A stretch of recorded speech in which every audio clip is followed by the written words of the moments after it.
email, much like with your meta ads and stuff, should be the quickest route possible to get through to the website. Hi, thanks for having me. Fascinating conversation coming up, I'm sure. I've got a ton of questions to ask you. You can get close now. There's like dynamic checkout links and stuff, but you have to leave the email to buy something. The biggest missed opportunity is that just misunderstanding that personalization is high first name. We've literally failed at the first hurdle. We're creatures of habit. If you're shopping tonight, if your intent was there at 9 o'clock today, chances are your intent will be there at 9 o'clock tomorrow. AI is essentially a superpower. With any superpower, there's going to be collateral damage, and we definitely feel some of that. Gemini is pulling from text. We've got to be thinking about what Gemini might be summarizing that email as. That's the only thing that's going to get it open now. In 2026, what makes people open and read emails? Hello, thanks for tuning in. In this episode of Paid Forward, I'm speaking with Rich Evans, founder of Get Better, a specialist Klaviyo agency. We get into whether email is still pulling its weight in e-commerce, where WhatsApp and SMS are starting to win, what actually makes people open emails and buy, and the biggest challenges brands need to pay attention to right now. We will also talk about personalization, AI, and what a solid, no-nonsense messaging setup should really look like in 2026. I'm really, really excited about this one. Let's jump straight in. Hi, Rich. Welcome to the podcast. Hey, thanks for having me. Thank you so much for making the time for this. Really, really fascinating conversation coming up, I'm sure. I've got a ton of questions to ask you, and I really want to get deeper into email marketing. How long have you been doing email marketing now? Your email marketing, probably 4 years. Before that, as part of a wider mix, but yeah. Really doubled down about 4 years ago. I can't wait to pick your brains. Let's get started, I guess, in terms of the very first question I had for you. Would you say email sort of, bit of a loaded question, I apologize, but is email kind of gaining importance, do you feel, or losing importance in the overall marketing mix? I'd say it's probably maintaining importance, just to sit on the fence, I guess. There's no doubt now that as a standalone, you can't just launch in and just start sending emails. I think there are so many different touch points and so little attention span now. Like we used to, we don't just go and check our emails. We check our emails and our WhatsApps and our SMS and our Facebook, and we check it everywhere. We all have our little routines on our devices. We're all overstimulated. So I think email is still and will long be a mainstay of the mix. But now you need to be thinking about the other channels that complement email. I think anyone that's been relying on Klaviyo attributed revenue or email attributed revenue has been doing so like quite naively. And if you look at the cross-channel mix, if you've got like an external attribution tool that's measuring these things, you'll see that email is I liken it to a football team, Raman. Email is maybe the Haaland of anyone that will indulge me in some football chat for a moment. It'll put the ball in the back of the net more times than anyone else. The statistics will always show that email is, your biggest contributor to goals, but it's nothing without assists being laid on by wingers and Jack Grealishes and Rodris and stuff. I think it still maintains a real importance. If you took it away, you'd really notice, but it needs those opportunities being laid on by the other members of the team. So it's not going away anytime soon. Looking at the assists in particular then, is there any channels in particular that actually often pay the assist role, or is it a wide-ranging mix, depending on the client, depending on the brand? I think the real magic happens when a Meta paid account and a Klaviyo account are really in sync. So when they're on the same page, and obviously we're acquiring traffic to a website that's maybe the first time they've even seen that company was 3 seconds ago when they got hit with the meta ad, and email can then sort of swoop in. It's really unlikely, and you might tell me different, but really unlikely to get a sale in that first visit. And so what you need to do is you need to make the most of that visit. So can we if we're not going to get the sale, can we at least acquire some data or some metrics, some activity points, so that then we can feed that back to Meta, so that we can get them back to site with something more personalized, or if we can get an email address or a WhatsApp or SMS number, so that we can then sort of nurture them to the sale. So I think that's where the most magic happens. Google and Klaviyo will often work in tandem, but my argument would be that if someone's Googled you and has come from a search-based ad and they already knew you, and so they're all signing up to email for discount privilege, if we can get them and learn more about them and then feed more into your meta engines and our future email campaigns and things, then that's what we want to do. Then, of course, we pick up after the first goal's gone in, we then make sure that then we can we can get the second and third goals into. Yeah, makes sense. Okay. Love the football analogies, by the way. In terms of I guess, looking at the other complementary channels, let's say, on top of email. So you obviously have your SMSs and your WhatsApp. What kind of role do you see them play? And are there any instances where you feel like actually looking at the data and going like SMS and email in this particular scenario or for this particular brand or industry is hands down beating email? I think after the first purchase, then I think WhatsApp at the moment, the noise is so loud, the adoption is so quiet. It is coming undoubtedly, but it's like a lot of the AI sort of functionality that we get rammed down our throats. Yes, it's here. It's just the adoption is quite low. I think there's a lot of people waiting for everybody else to go and trailblaze and make some mistakes before they adopt. I think email is a place to build trust. It's not intrusive, whereas an SMS, a WhatsApp can feel quite intrusive. So before the first sale, I believe email is probably still the right place to be. Following on from there, I think the best use if you were looking to embark on WhatsApp at the moment will be with your transactional messaging and build up an element of trust there that this is, we're friends now. So it's a little bit like, you meet someone at a bar and, then you progress to WhatsApp after a little while of conversing on a platform where maybe you choose when you go and check it. You're not being given the push notifications so much. I think WhatsApp then for transactional, and then starting to be more conversational. But that's the big blocker. The expectation of the consumer, if you're contacting them on WhatsApp, is that they'll be able to reply and then you'll speak back to them, because that's what we use WhatsApp for. It's not a broadcast channel, it's a communication channel. And so you've got to be ready and tooled up to be able to respond to those people. Otherwise, you actually risk creating a customer service issue. You contact someone via WhatsApp and then they respond and they just get dead. Yeah, Like, crickets. white noise. I think channel affinity as well is crucial. So I talk about that from maybe what I think I'd like as a consumer or what I think the consumer would like. And for a long time, I've been sort of saying to people, like, brands don't want to do SMS because they don't like getting SMSs themselves. But you've got to remember, you probably don't give your mobile number out to people when they ask for it. You probably skip that step. If someone is giving their mobile number, they're saying to you, yeah, I'm quite happy to receive SMS. So it's a fairly safe strategy. But I think channel affinity is what's going to be key. So working with a system that you can email and you can SMS and you can WhatsApp and use RCS and push notifications if you have an app, but then you learn where that user responds best, which communication platform they like to hear from you best on. So then over time, you definitely don't want to be sending everything to everyone on every platform.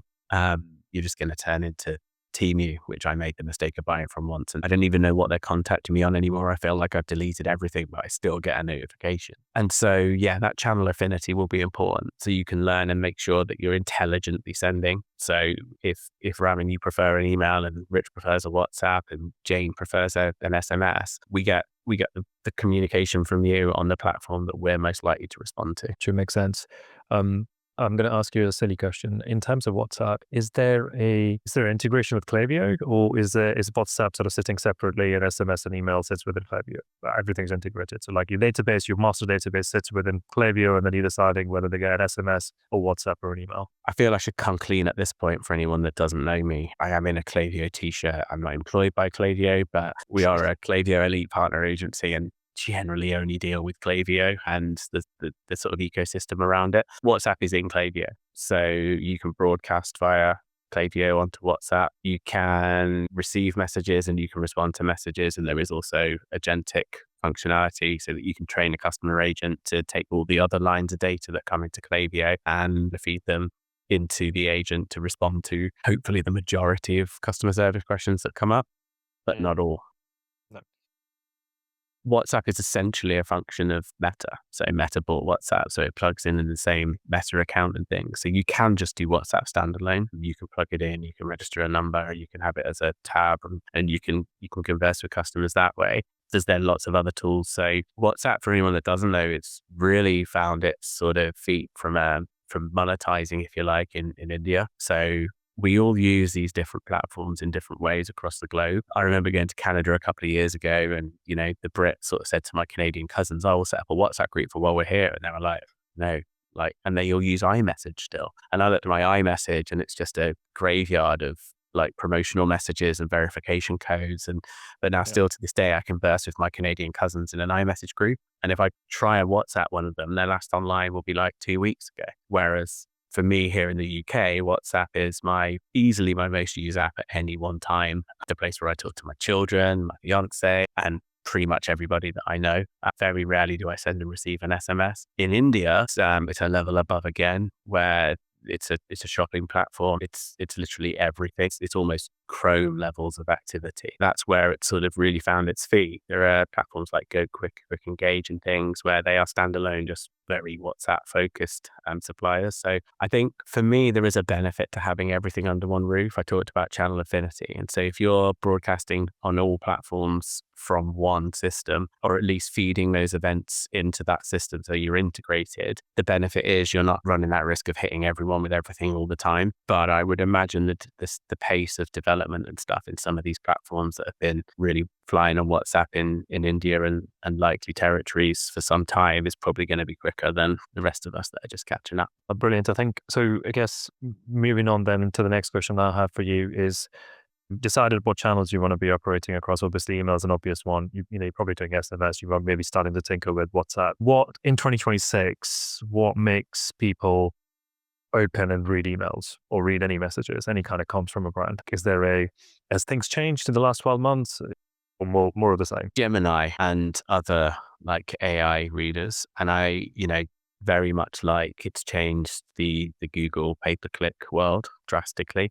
So, the Google search page, it was used to be that you would search for something. There might have been like a rich snippet at the top where, that's a goal for an SEO agency to be that rich snippet because it seems to be the starting of the answer to that question. There'll be some paid ads and then there'll be the results. But to get the answer to the question that you've asked the search engine, you need to click through to another site to then be marketable. Gemini, I don't know what the stat is, you might know better than me, but it's like a big percentage of searches don't result in a click anymore because everything is pulled from those websites and summarized. And basically it just gives you the full answer to your question with the sources just in case you wanted to go and click through. So the only click throughs are where the really high intent is. Similarly, really, we're starting to see with our email world. So Gemini is summarizing your emails if you're in Gmail, which is where 70% of us are. And so what we've got to do now is we've got to make sure that we've got to think about a subject line, of course, and a preview line, but we've got to think about what it's going to pull from the text behind the images. So the alt text is more important than ever, having actual text in images. So you can enter a debate any given day on LinkedIn about the difference between image only emails and like block emails with actual text in.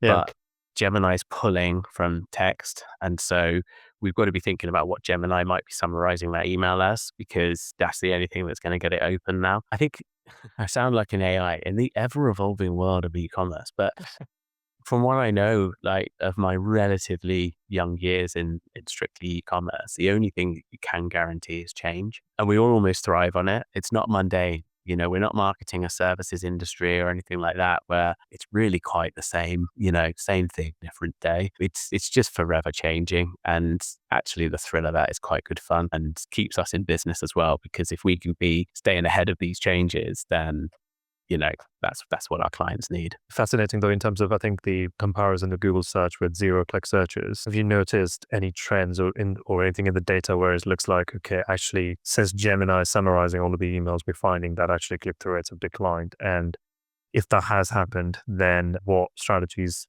have you used or looking into using to counteract that? Yeah, I mean, nothing as solid as to say like Gemini summarizing and a link to click-throughs. I don't think many of us will go on record, but I don't mind doing so. And that click rate has been ever increasingly more difficult. But I think that's just due to saturation and more emails being in our inboxes. Yeah.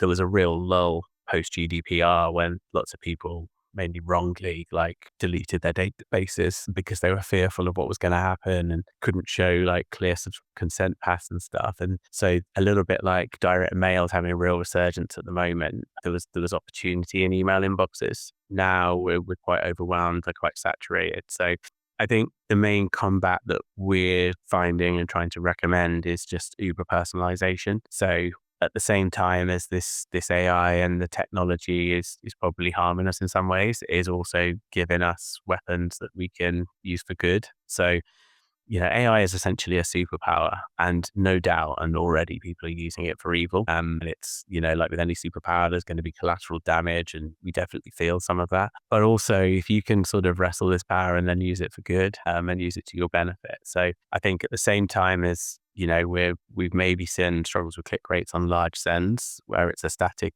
message sent to all, where we can find real wins is with Uber personalization. So, personalization doesn't just stop at hi Raman. It's actually everything in that email being tailored. Like the images that we use in that email are lifestyle images that are tailored to the goals that you told us about when you first joined the site a year ago. So if that's a supplement brand and you're like a high rocks freak, then that's the imagery we're using. If we're a supplement brand and you told us that like weight loss journey was really what you're on about, then we'll maybe be a bit more relaxed with the imagery of like man walking dog. That's where we combat it. And it's using that very same technology against itself to be more personalized. I guess in terms of personalization, is there something that brands typically misunderstand or don't get about personalization? I think you've sort of mentioned it's not just about high ramen. It's like there's more to it. But like when you're doing audits of Klaviyo accounts, what kind of issues do you find around personalization? Is it often that there is lack of personalization, or is it that it's just set up incorrectly, or they haven't really even thought through the power of I think personalization? the biggest missed opportunity is that just misunderstanding that personalization is high first name and here's the products that you bought. Like that's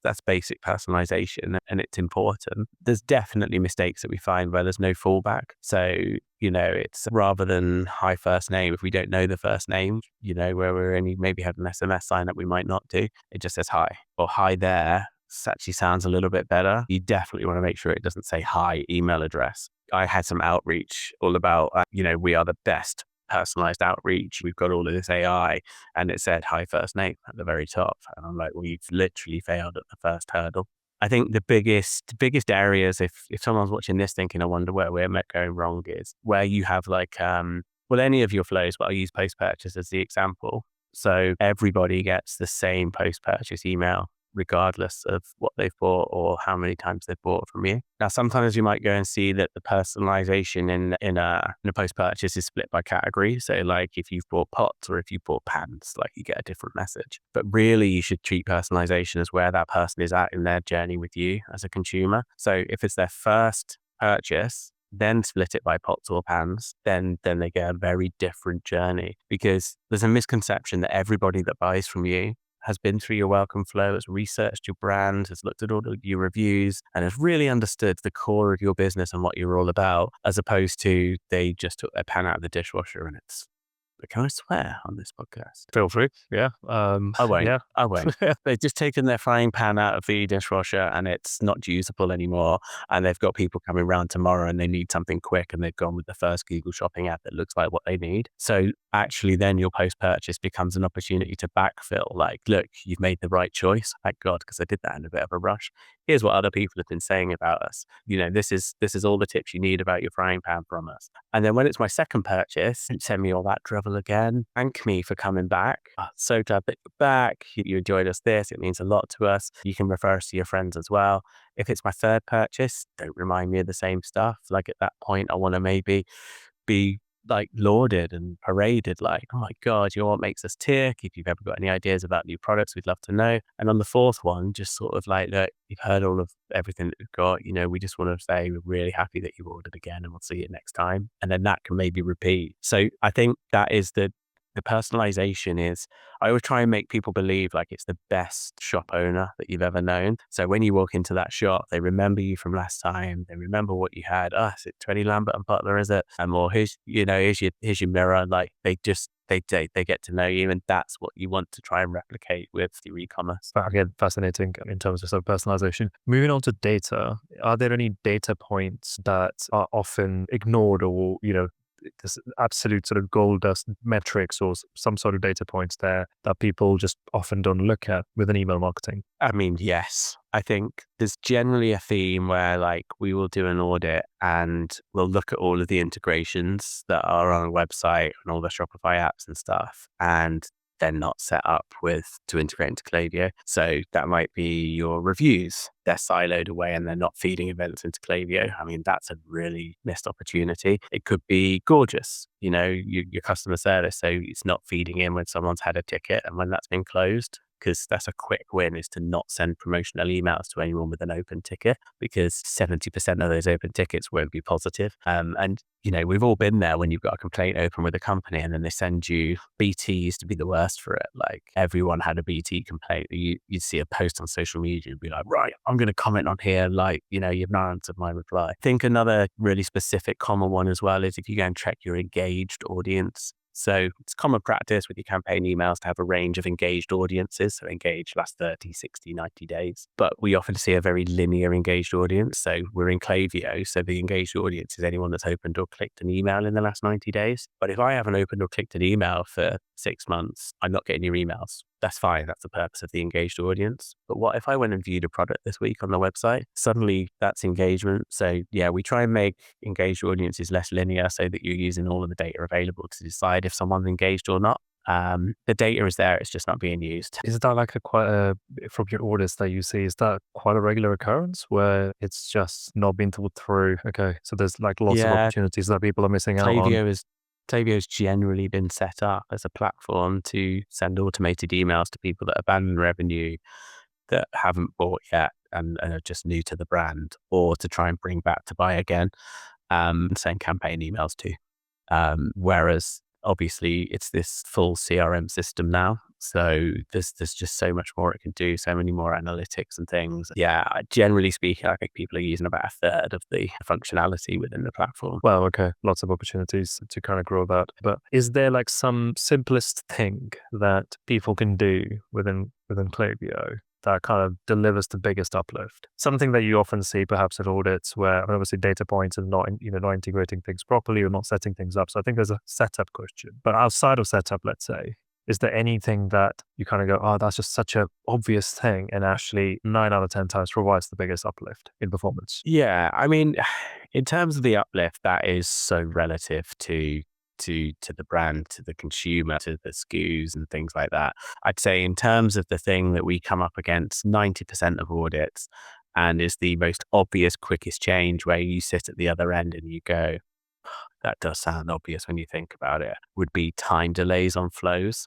So what you generally see is when let's say an abandoned cart or an abandoned checkout or a browse abandonment, you will trigger the first contact. So whether that's SMS or email, an hour or 2 hours after the initial missed opportunity. So if you're shopping tonight, 9 o'clock, that email will hit you at 11 o'clock. Then we wait 1 day and then we chase you the next day. We're creatures of habit generally. So if your intent was there at 9 o'clock tonight, that's because you've just sat down and maybe your partner's putting the kids to bed, or, just washing up from dinner, and you get that opportunity to sit on your phone for the first time and browse and do something. So if your intent was there at 9 o'clock today, chances are your intent will be there at 9 o'clock tomorrow. In most setups we see, you'll get hit at 11 o'clock, which is fine, because if you were shopping at 3 o'clock this afternoon, it reminds you at 5 just before you leave the desk. That might be absolutely perfect. But then the delay needs to be 22 hours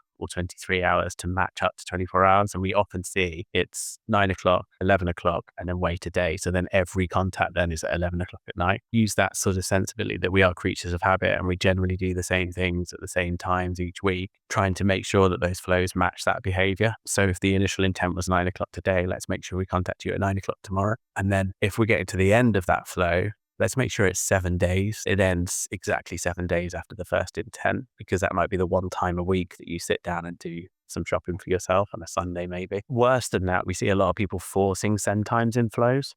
So, right, if it's a coffee brand and you're shopping at 9 o'clock tonight, but they will force the second send to be at 8 o'clock in the morning because that's the only time that people think about coffee. I agree. It's probably a sensible time to put a campaign email out when you've got to hit everyone on every platform at the same time. But if someone showed initial intent for coffee at 9 o'clock at night, I would say probably go with that data as opposed to your gut, which is that 8 o'clock in the morning is the best time to catch them. So yeah, I'd say that's the easiest, quickest thing that you could probably have already gone in and checked while I've been rambling about it and fixed. I see. Yeah, some great insights there. Just kind of looking at obviously doing things right. Sometimes, oftentimes, it can spend time and effort into things that are just not going to lead to anything. It's just low impact work. Again, do you see anything that comes up in the audits where you're like, okay, why the hell are you doing this? Like you just putting in so much effort into something that's just low impact, not going to do anything, and you see that time and time again. Is there anything that brands are particularly guilty of that might be doing stuff in house with email marketing? Yeah, I mean, emailing everyone every day, putting everything into an email that anyone could possibly need so that they don't need to click anything in that email. Like the functionality is not there yet to buy something in an email. You can get close now. There's like dynamic add to checkout links and stuff, but you have to leave the email to buy something. And so really email, much like with your meta ads and stuff, should be the quickest route possible to get through to the website where the transaction can happen. When everything is in the email, like a full blog post, someone spent a lot of time on that, but just tease it and have it on a landing page, and then make sure that landing page has clear links to get them to the next point, which is hopefully putting the ball in the back of the net. So yeah, I'd say that. And then I think emailing everyone, everything, every day, the way that the Klaviyo attribution is set up is it will tell you that those emails are delivering revenue because 5 days after the email is sent. So essentially anyone that's in your database and does open your emails, or their Apple privacy opens it automatically, will mean then that if any sale occurs within 5 days, it will be attributed back. So that right-hand column looks like you're absolutely scoring a hat trick every day. The reality is you could take your foot back and you could be more personalized and you wouldn't see any drop in revenue. Then you can build for performance and more revenue. We often see a lot of that. I think the other thing is a refusal to suppress data. You get some instances, and I appreciate in some investment and acquisition sort of conversations, then a database is a currency that people look to, is a measurement of success. In environments where you're paying for the size of database that you're keeping in that platform, thoroughly unengaged people just have a sunset flow, have a process for keeping that list clean and keeping costs down. Doesn't mean you can't try and re-engage them on Meta or otherwise, but an aversion to suppressing data Yeah. is another thing that we come across.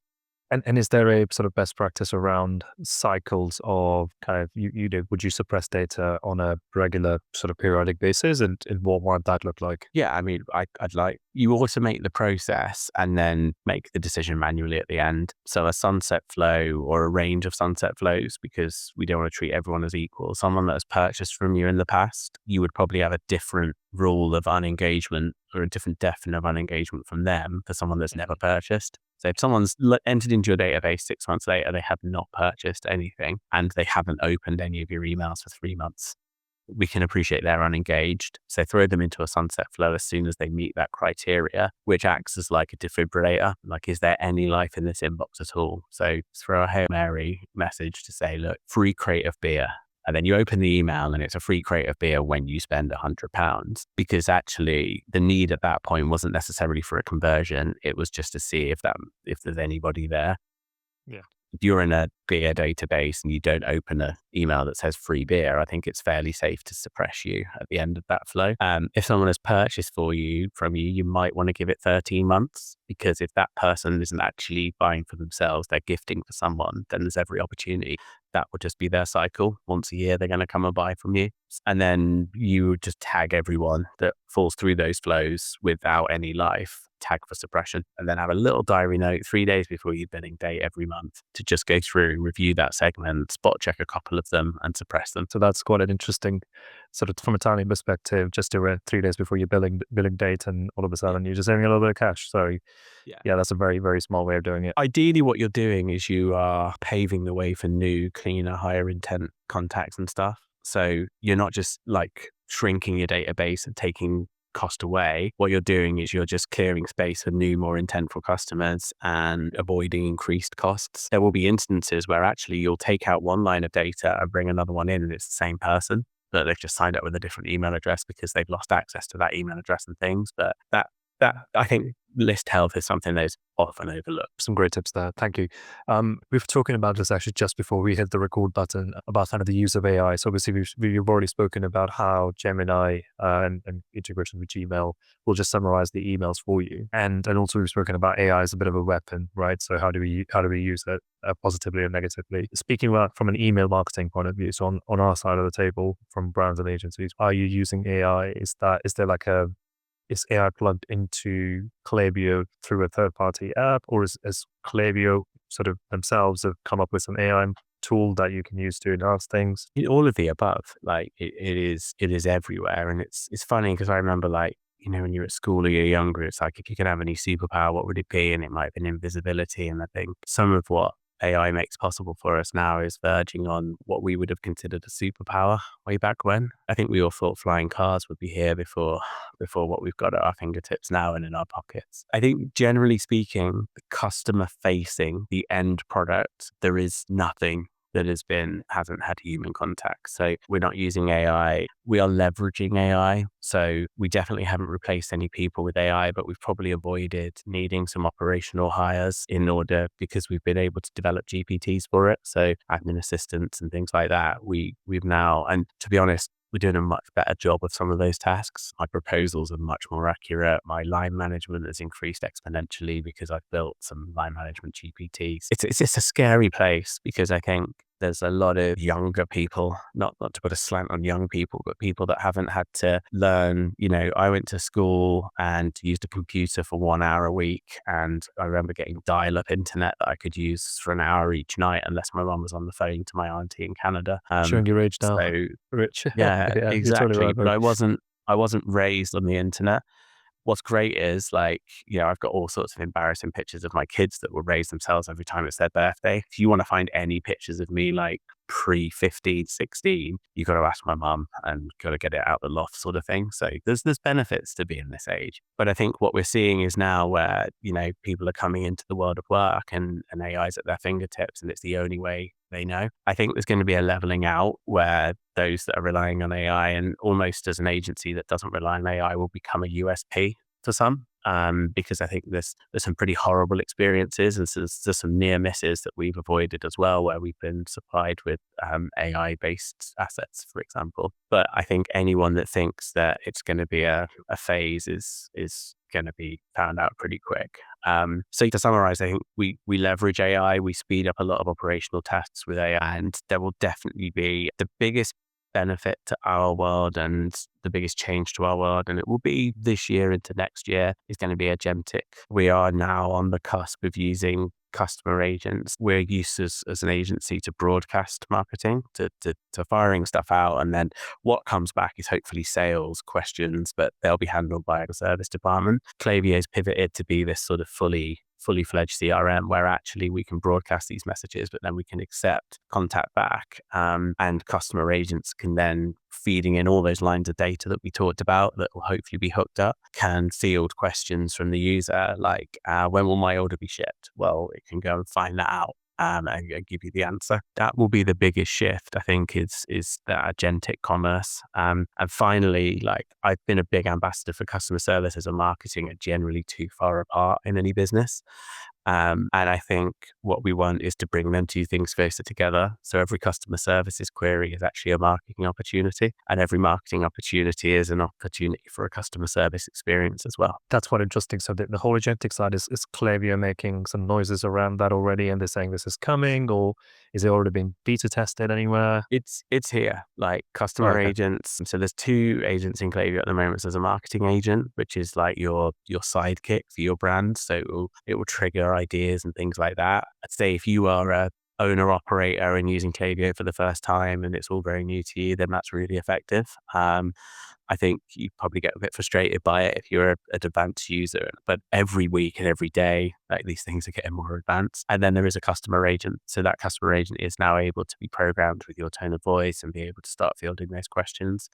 Adoption is going to take time though, because it's quite nervous. And I think there's a risk to brands if you give this opportunity for customers to be able to message you instantly and have an instant message back. That is a wonderful customer experience until that agent hallucinates or can't handle the query and it needs to be passed off to a human, which if the next time they can speak to a human is 9 o'clock on Monday, actually you've created a bad experience there. You'd have been better off just not having that facility available. So I think there's going to be some balancing of brands believing and accepting this, and the agents getting to the point where they are able to handle the majority of questions. But I don't think Yeah. we're far away. Wow. Okay.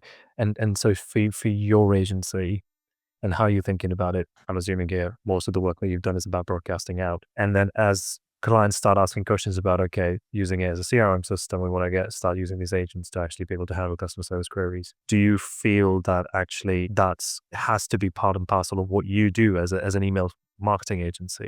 Are you going to bring that within the fold, or are you considering it? How are you going to deal with that?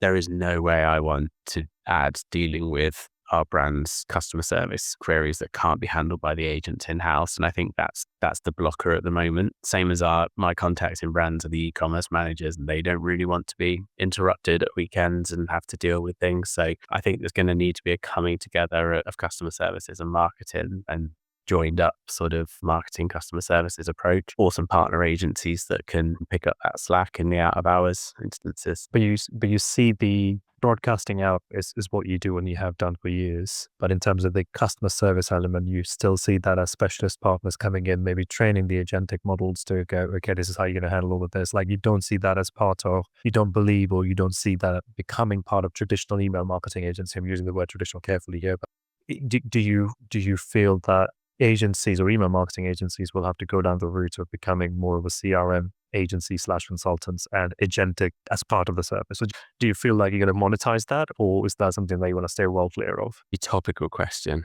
Raman. And it is a bit of a stick or twist moment, I think. We did rebrand our email marketing managers over a year ago as CRM managers because we embraced SMS. We were prepared to embrace WhatsApp. And, we're dealing a lot with data. Where you say who's going to get left behind and email's importance and stuff, I don't think email marketing agencies will exist soon. I don't think that would be a specialist enough subject. And there's enough help now to generate emails. So I don't think there's a really fruitful future for a purely email marketing agency. So on that front, yeah, CRM now is the terminology because it's multi-channel. And I think what we're good at is broadcasting those messages. And then what we're good at is taking data from those customers, be it site searches, browsing activity, quiz question answers, and using that back to them in the broadcast. I think we are going to have to embrace that will involve some agentic commerce and things, but I don't believe we'll be the best people to manage that. Again, I'm big on collaboration and partnerships and things. So I think it'll be working with agencies that are already set up for that,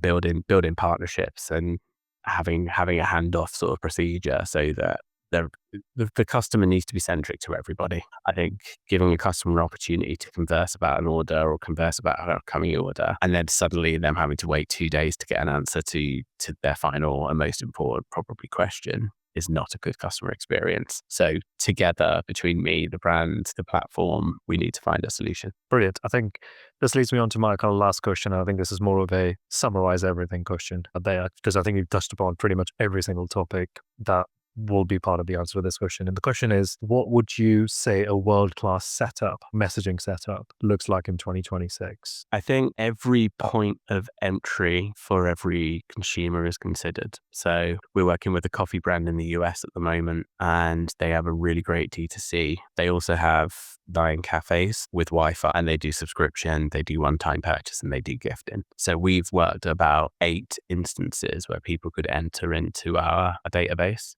So that could be with a one-time purchase that's come from a Google search, a subscription that has never subscribed before, so a really raw subscription, a subscriber that has previously purchased one time, a gifter, a giftee, a cafe visitor, and then a cafe visitor that has made a purchase, a cafe visitor that hasn't purchased but has been on Wi-Fi. And so generally speaking, all 7 of those people would probably at the moment enter a newsletter list and then be served a welcome flow, like buy our coffee. It's great. And so it's actually treating each one of those individuals and being sympathetic to where they are in their journey with you. So if they're in a cafe and they've just logged onto the Wi-Fi, probably don't need to offer them coffee because they've probably come in, bought a coffee, sat down and then go onto the Wi-Fi. So it's probably more of a hope you're enjoying your coffee. There's more where that came from. If they go to the location page to find the cafe that they're looking for, because they're looking for Google Maps to put the instructions in, don't try and sell them coffee, but do offer them a free coffee if they enter the database, if we detect that we don't know who this user is yet.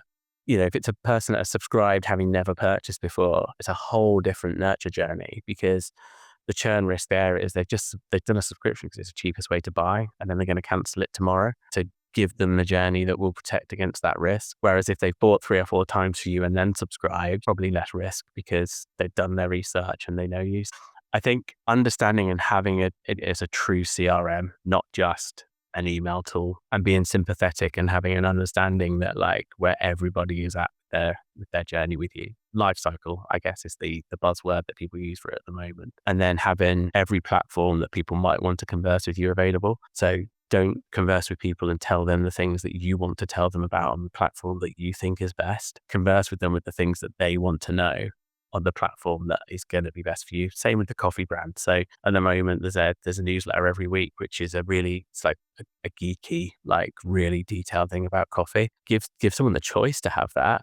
But I drink coffee because it keeps me going. Like I need different levels of communication. I've never been not aware of where my coffee bean was picked from or the farmer that picked it, naive or, arrogant of me as that may be, but converse with me on my level. I feel like I've given a lot of top tips that you can go and do.